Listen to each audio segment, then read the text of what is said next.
I don't know Nimrod as well, or when, but I know Josh, and this is right along in the kind of person Josh is. He doesn't do things simply, and he likes to experience all kinds of things. When I first met Josh 18 and a half years ago, he was in a baseball uniform at church with his knitting that he had done. Oh, I remember when he did that. But what that taught me as I saw him grow up is how much he respects life and loves just the variety. And I know that the two of them coming together brings together that spice of life, brings together that variety, brings together that respect, which is why they got married in Thailand in a Buddhist ceremony, why they went to the Church of the Ancient Ways, right? The Church of the Ancient Ways, and why they're here today, sharing this day with you. So I'm glad to be here, and part of Josh's tradition is the Christian church, and one of the most important sacraments in the Christian church is baptism. And although baptism has many meanings, it is at its heart a symbol of grace and acceptance and belonging, and is a symbol of God's love. Marriage, at its best, is also characterized by grace, acceptance, belonging, and of course, love. In 1 Corinthians 13, we hear the profound nature of that love that you share. Love is patient and kind. Love is not jealous or boastful. It is not arrogant or rude. Love does not insist on its own way.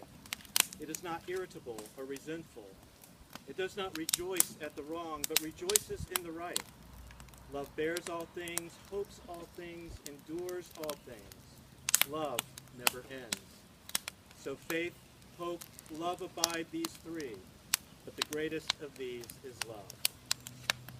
Gerald May also said about love that being in love is something we say yes to. And what the two of you have done and will be doing is saying yes to love throughout your lives. It is a willing yielding into love's presence. It is a conscious easing of defenses. When we accept the presence of love and give ourselves to it, we glimpse immense freedom and spaciousness. There is room to move around, unencumbered by fear and doubt. Being in love is like a breath of liberation for our spirits. It awakens our passion and inspires a vitality within us we never knew that we had. Love always seeks freedom, and love wants to play. Josh and Niparat, may your life together be filled with love and patience and kindness and freedom. May your love be filled with joy and vitality and play. Now, I know you've done this a couple of times before already, but I'm going to ask you again to affirm vows of promise and vows of marriage. And so I'll read through the vows, and then I'll ask each of you to affirm those vows. In the life we share, I take you as my best friend. I think you should be closer together. Sorry. Best friend. I pledge to honor, encourage, and support you through our journey together. When our way becomes difficult, I promise to stand by you and uplift you so that together we can accomplish more than we could alone. I promise to keep myself open to you and to love you in good and difficult times. I promise to work at our love and always make you a priority in my life. With every beat of my heart, I will love you from this day forward. So Joshua, do you affirm these vows and promise to be a faithful husband to Niparat? If so, please say, I do. I do. And Niparat, do you affirm these vows and promise to be a faithful wife to Joshua? If so, please say, I do. Well, another important sacrament in the Christian church is communion. And communion is also a symbol of love and also a symbol of forgiveness. And at its heart, it is a symbol of community and the acknowledgement that we do not go through this life alone and that we are a part of something bigger than ourselves. The same is true for marriage. It is a relationship that needs the strength of community, of family and friends just like you. It is nurtured and guided by the love of others. Joshua and Niparat affirm their marriage this day in the midst of the affection of each one of you.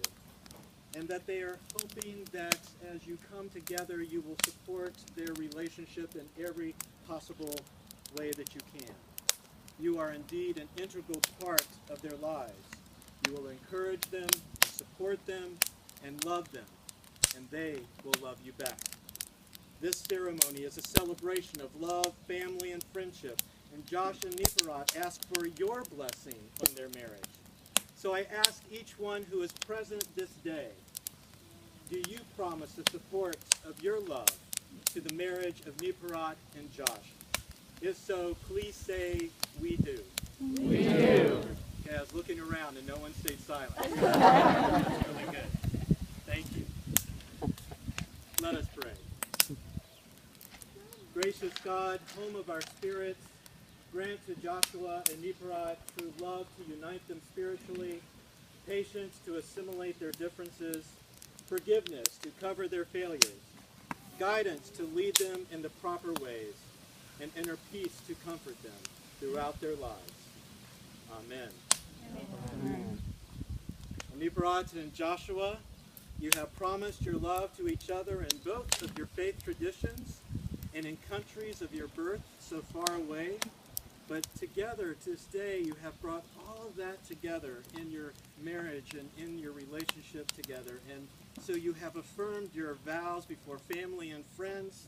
And so it's my privilege to bless your marriage this day and to once again pronounce you husband and wife.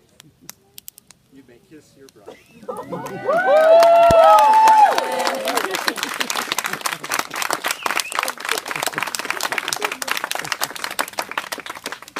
Usually I introduce them as Mr. and Mrs., but I think they've been introduced that way again. But I do say to you again, please welcome again Mr. and Mrs. Joshua Comden and Niparat Seinmom.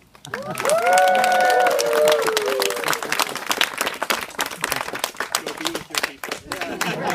Okay, let's eat and drink and be merry. Hey. Oh, yeah. You didn't announce?